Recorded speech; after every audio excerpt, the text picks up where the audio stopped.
നമസ്കാരം. നമ്മുടെ കാസർഗോഡ് ജില്ല രൂപീകൃതമായിട്ട് 41 വർഷത്തിലേക്ക് കടക്കുകയാണ്. ഭാഷാ ന്യൂനപക്ഷങ്ങളുടെ നിരന്തരമായ ഒരു ആവശ്യമായിരുന്നു കാസർഗോഡ് ജില്ല എന്നത്.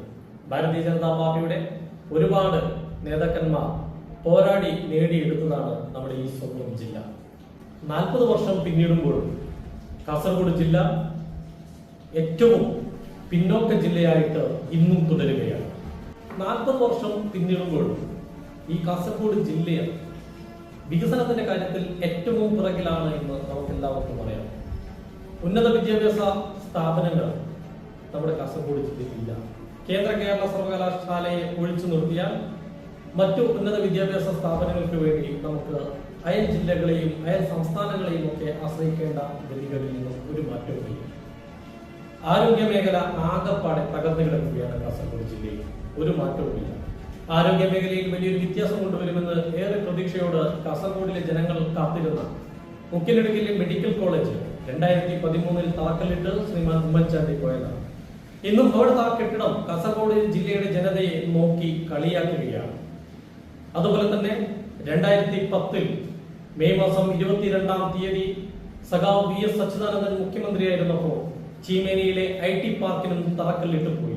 ഇന്ന് ആ ചീമേനിയിലെ IT പാർക്കിന്റെ മതിലുകൾ കാസർഗോഡിലെ ജനതയെ നോക്കി കളിയാക്കുകയാണ്.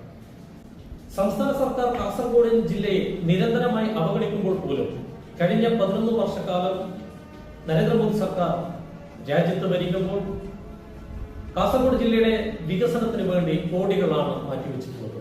കേരള സർവകലാശാലയിൽ കഴിഞ്ഞ 11 വർഷക്കാല ഇടയിൽ തന്നെ 400 കോടിയോളം രൂപയുടെ വികസന പ്രവർത്തനങ്ങൾ അവിടെ നടത്തിക്കഴിഞ്ഞു. നമുക്കെല്ലാവർക്കും കാണാവുന്നതാണ് കാസർഗോഡിലെ റെയിൽവേ സ്റ്റേഷൻ. കാസർഗോഡിലെ റെയിൽവേ സ്റ്റേഷൻ പുതിയ രീതിയിലേക്ക് മാറിക്കൊണ്ടിരിക്കുകയാണ്. അതോടൊപ്പം തന്നെ കാസർഗോഡ് ജില്ലയിലൂടെ കടന്നു പോകുന്ന ദേശീയപാത 66ന്റെ വികസനം നാം എല്ലാവരും കണ്ടതാണ്. ഇന്നലെ വരെ ദേശീയപാതയുടെ ക്രെഡിറ്റ് ഏറ്റെടുത്തവർ കൺസ്ട്രക്ഷൻ കമ്പനികളുടെ അപാകതം മൂലം, അവരുടെ കഴിവുകൾ മൂലം ചില സ്ഥലങ്ങളിൽ വിള്ളലുകളും പൊട്ടലുകളും ഉണ്ടായപ്പോൾ അതിന്റെ പൂർണ്ണ ഉത്തരവാദിത്വം കേന്ദ്ര സർക്കാരിന് കൈമാറി കൈകഴുകുകയാണ് കേരളത്തിലെ മന്ത്രിമാർ ചെയ്തിട്ടുള്ളത്. ഇത്തരത്തിൽ ദേശീയപാതയിൽ ഉണ്ടായിട്ടുള്ള അപാകതകളിൽ നിന്നും പല പ്രാദേശികമായിട്ടുള്ള നഗരങ്ങളും ദേശീയപാതയുമായി വിട്ടുനിൽക്കുന്നതിനും ഏറ്റവും പ്രധാന കാരണക്കാരായിട്ടുള്ളത് കാസർഗോഡ് ജില്ലയുടെ MPയും MLAമാരുമാണ്. ദേശീയപാതയുടെ നിർമ്മാണത്തിന് മുന്നോടിയായിട്ട് ഇതിനു വേണ്ടിയിട്ടുള്ള DPR തയ്യാറാക്കുന്ന സമയത്ത് കാസർഗോഡ് ജില്ലയുടെ MPയും MLAമാരും ഇവരുടെ ഭാഗത്തുനിന്നുണ്ടായിട്ടുള്ള ഗുരുതരമായിട്ടുള്ള വീഴ്ചയാണ് ഇന്ന് ദേശീയപാതയുമായി ബന്ധപ്പെട്ടിട്ടുള്ള പല വിഷയങ്ങളും ഉയർന്നു വന്നിട്ടുള്ളത്.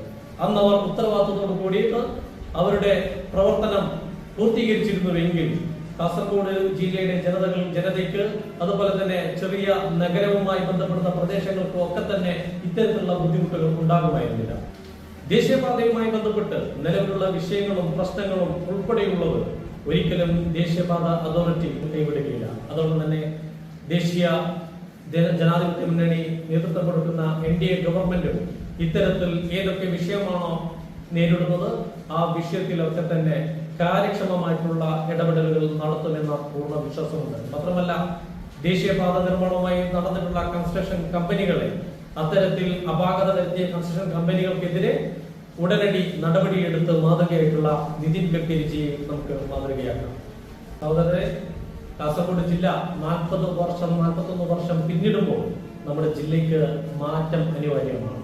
നമ്മുടെ കാസർഗോഡ് ജില്ല വികസനപരമായി മുന്നേറേണ്ടതുണ്ട്. വലിയൊരു മാറ്റം നമുക്ക് കൊണ്ടുവരേണ്ടതുണ്ട്. നമ്മുടെ വിദ്യാർത്ഥികൾ അവർ ഒരിക്കലും ഇനി ഉന്നത വിദ്യാഭ്യാസത്തിന് വേണ്ടിയിട്ട് മറ്റു സംസ്ഥാനങ്ങളെ ആശ്രയിക്കാതെ നോക്കേണ്ടതിന്റെ ഉത്തരവാദിത്വം നമുക്കുണ്ട്. നല്ലൊരു ആശുപത്രി, മൾട്ടി സ്പെഷ്യാലിറ്റി ആശുപത്രികൾ, സർക്കാർ മൾട്ടി സ്പെഷ്യാലിറ്റി ആശുപത്രികൾ കാസർഗോഡിലേക്ക് വരേണ്ടതുണ്ട്. ഇത്തരത്തിൽ അടിസ്ഥാനപരമായിട്ടുള്ള വികസനം കൊണ്ടുവരണമെന്നുണ്ട് എങ്കിൽ കാസർഗോഡ് ജില്ലയിൽ ഭാരതീയ ജനതാ പാർട്ടി വന്നേ മതിയാകും. വികസിത ഭാരതം എന്നത് നരേന്ദ്രമോദിജിയുടെ സ്വപ്നം. വികസിത കേരളം എന്നത് ശ്രീ രാജീവ് ചന്ദ്രശേഖർജിയുടെ സ്വപ്നം. അതുപോലെ തന്നെ വികസിത കാസർഗോഡ് നമ്മുടെ എല്ലാവരുടെയും ഒരു സ്വപ്നമാണ്. അതുകൊണ്ട് നമുക്ക് നഷ്ടപ്പെട്ടു പോയ 40 വർഷത്തെ വീണ്ടും തിരിച്ചു പിടിക്കാം ഭാരതീയ ജനതാ പാർട്ടിയിലൂടെ. വരാൻ പോകുന്ന തദ്ദേശ സ്വയംഭരണ തിരഞ്ഞെടുപ്പിൽ നിങ്ങൾ ഭാരതീയ ജനതാ പാർട്ടിയുടെ കൂടെ ഉണ്ടാകണമെന്ന് മാത്രം അഭ്യർത്ഥിക്കുന്നു.